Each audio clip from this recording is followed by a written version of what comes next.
Assalamualaikum. Kamboni isema kama kwa na watu ina kamboni watu ina nasema sasa sallallahu alayhi wa rahmatullahi. Mata tukona kumina utarikula watu ina kamboni arabo ina.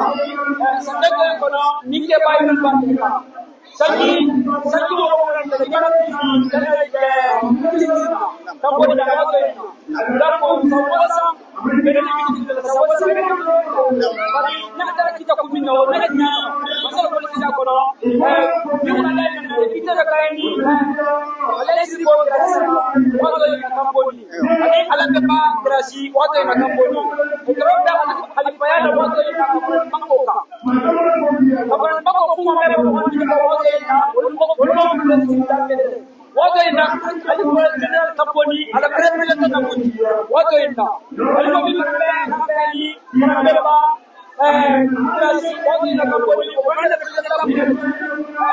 waktu yang kampuni, apa nasi masa pada sampai ada warahmatullahi wabarakatuh, orang simbol berasi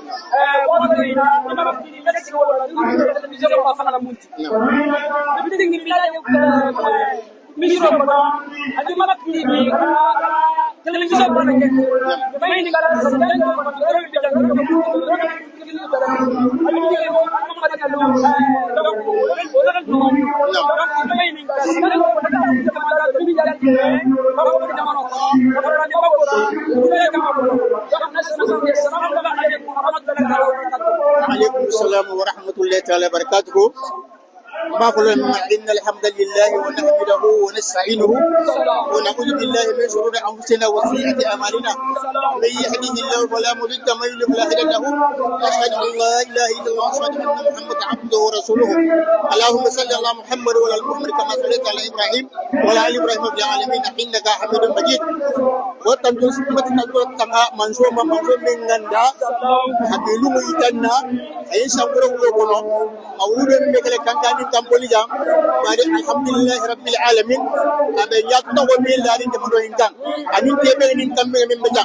ani ko ni gelle nyal taxo abe kumbi ngeri dino ko la jam abe dino sabatini jam adino li yirwa afo ni gelle kilinti seydon kilinti seybo kilinti kan kani kamponi kany banko hinkan ko ni gemme ni beja e bati bulo di yo kambulu ala ku fu ku kilinka nu dube kampoli ya kan kani beja nukube kanyani kambolle kamu hadu ansugo yaman min bebe nyala kamboni bi alhamdulillah rabbil alamin si Allah tantu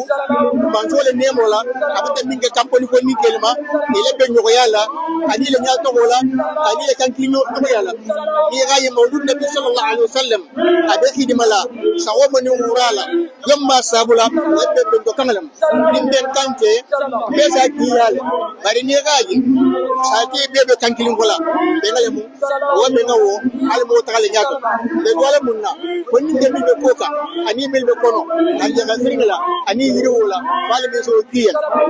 mi be ko bo e man si sulula